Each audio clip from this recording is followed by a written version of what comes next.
मैं कपड़े खोलकर लेट गई। फिर होटल का मसाजर आकर मेरा मसाज करने लगा। पहले तो वो बहुत आराम आराम से धीरे धीरे मसाज कर रहा था और मुझे काफी सुकून भी मिल रहा था।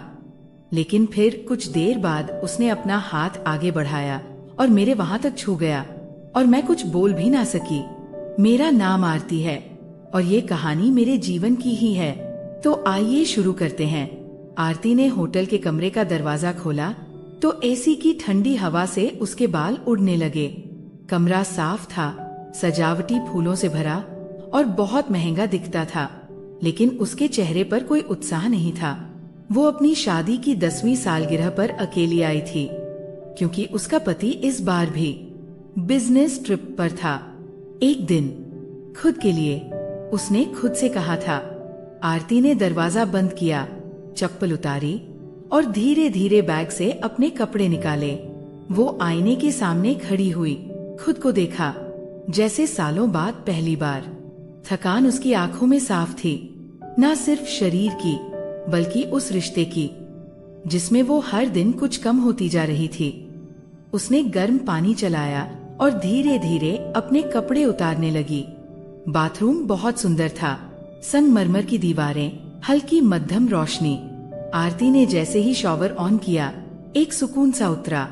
पानी की हर बूंद जैसे बीते सालों का गुबार धो रही थी।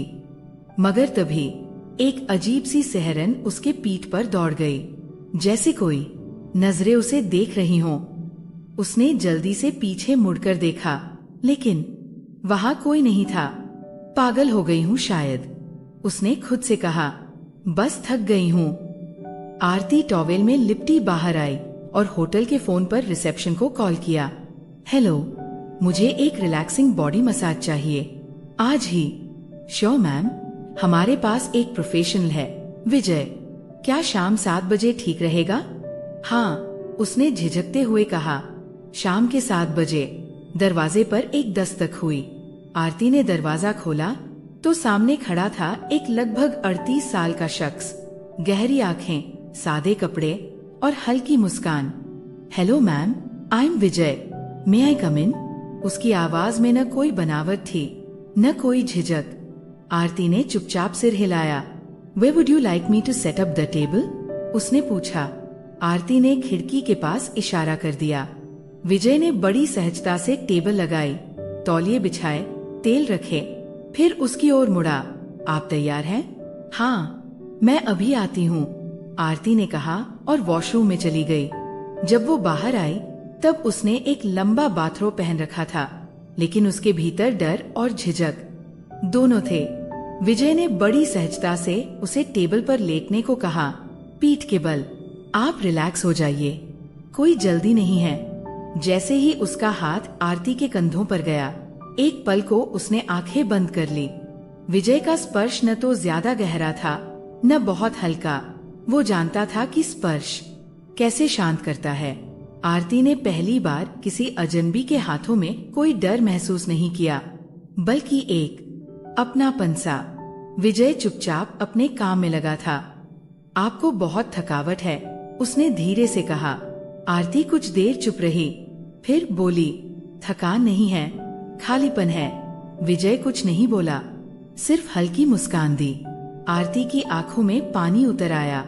उसने अपनी आंखें मूंदी और पहली बार इतने सालों में खुद को किसी के सामने खुला महसूस किया, बिना शब्दों के।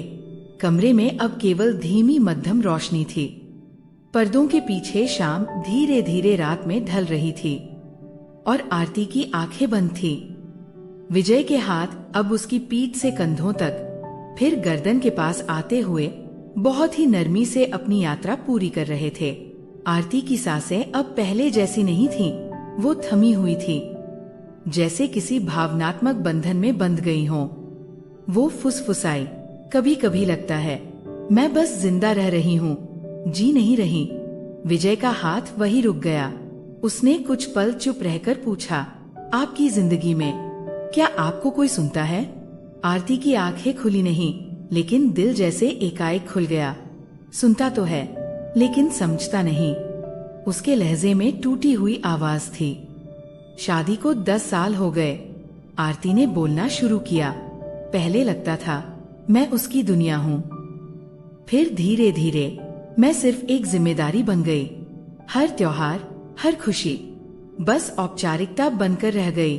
विजय कुछ नहीं बोला, वो सुन रहा था, जैसे कोई बूंद बूंद रिश्ती दीवार को अंदर तक महसूस कर रहा हो। मैं बिखरती रही और उसने कभी देखा भी नहीं। आरती की आवाज धीमी हो गई थी। विजय ने धीरे से उसकी हथेलियां पकड़ी। आप टूटी नहीं हैं आरती जी, सिर्फ थक गई है। उसके इन शब्दों ने जैसे किसी कांच की दीवार पर चोट कर दी हो। आरती की आंखों से आंसू बह निकले। कभी कभी बस कोई सुन ले, छू ले, कुछ कहे नहीं, बस थाम ले। उसने कहा, तो बस आज मैं थामता हूँ, विजय ने धीमे से कहा। वो पास आया, उसकी पीठ के नीचे तक तौलिया ठीक किया और सिर के नीचे एक छोटा तकिया रखा। उसका स्पर्श अब सिर्फ स्पर्श नहीं था, वो अब एक भाषा बन चुका था, बिना शब्दों के। आरती टेबल पर लेटी थी, लेकिन अब उसकी आंखें खुली थी। क्या तुम शादीशुदा हो? उसने पूछा। विजय मुस्कराया। नहीं, एक रिश्ता था, बहुत गहरा, लेकिन वो खत्म हो गया। क्यों? आरती की आंखों में जिज्ञासा थी। क्योंकि प्यार अगर एक तरफा हो तो वो ताली की तरह नहीं बजता, सिर्फ गूंजता है।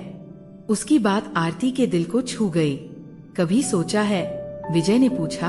हम जैसे लोग जो सिर्फ दूसरों को ठीक करने के लिए बने हैं, खुद को कौन ठीक करता है? आरती ने पहली बार उसकी तरफ देखा, गहराई से। शायद कोई ऐसा जो खुद टूटा हो।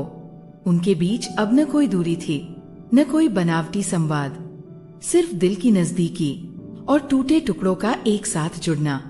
क्या आगे बढ़ना चाहिए? विजय ने धीरे से पूछा। आरती जी, आप चाहे तो मैं कल फिर आ सकता हूँ, बस कुछ पल फिर से आपको खुद से मिलाने। आरती ने हौले से सिर हिलाया। उसकी आंखों में पहली बार थोड़ी उम्मीद की रोशनी थी।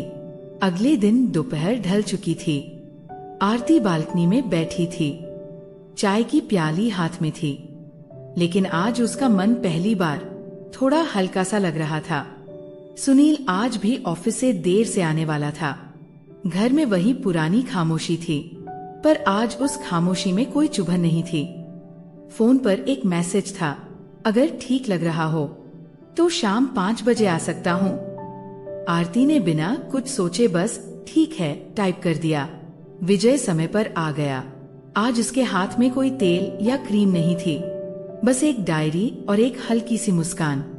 आज मसाज नहीं, आज बात करेंगे, उसने कहा। आरती चौंकी। बात? किस बारे में? आपके बारे में, उस लड़की के बारे में जो कभी गाना गाती थी, जो कॉलेज में कविता लिखा करती थी। विजय ने उसकी आंखों में देखा। आपको याद है वो लड़की? आरती का गला रुंध गया। उसने चुपचाप सिर झुका लिया। वो लड़की तो बहुत पीछे रह गई, तो चलिए उसे वापस बुलाते हैं। विजय ने डायरी खोली। हर दिन बस एक पेज आप खुद के लिए लिखिए, जो भी मन में आए, दर्द, हंसी, नाराजगी, शिकायत, सब कुछ। आरती ने धीरे से डायरी को छुआ। इतने सालों बाद कोई मुझे मेरा ही नाम याद दिला रहा है, क्योंकि आपका नाम आरती है, और आरती कभी बुझती नहीं, बस धीमी हो जाती है। विजय ने कहा, मैं नहीं चाहती कि तुम फिर आओ रोज रोज। आरती ने कहा, मुझे अब खुद से लड़ना है और जीतना भी। विजय मुस्कराया। ठीक है, लेकिन अगर कभी हारने का डर लगे तो ये डायरी खोल लेना। वो चला गया। आरती बहुत देर तक दरवाजे को देखती रही। आज पहली बार वो दरवाजा बोझ नहीं लगा। उस रात आरती ने डायरी का पहला पन्ना खोला। लिखा, मैं आरती हूँ और मैं फिर से जीना चाहती हूँ। आरती और विजय फिर कभी नहीं मिले, पर आरती अब हर दिन अपने भीतर झांकती थी और हर बार एक नई ताकत पाती थी। कभी कभी जिंदगी में एक अजनबी आता है जो कुछ नहीं करता, बस आपको आपसे मिला देता है। तो दोस्तों, ये कहानी यही खत्म होती है। उम्मीद है कि ये आपको पसंद आई होगी। अगर ये कहानी आपको पसंद आती है तो इस वीडियो को एक लाइक और हमारे इस चैनल कहानी स्ट्रीम को जरूर सब्सक्राइब करिएगा। और हाँ, बेल आइकन को ऑल पर सेट करना मत भूलिएगा। हम मिलते हैं अगले वीडियो में। धन्यवाद।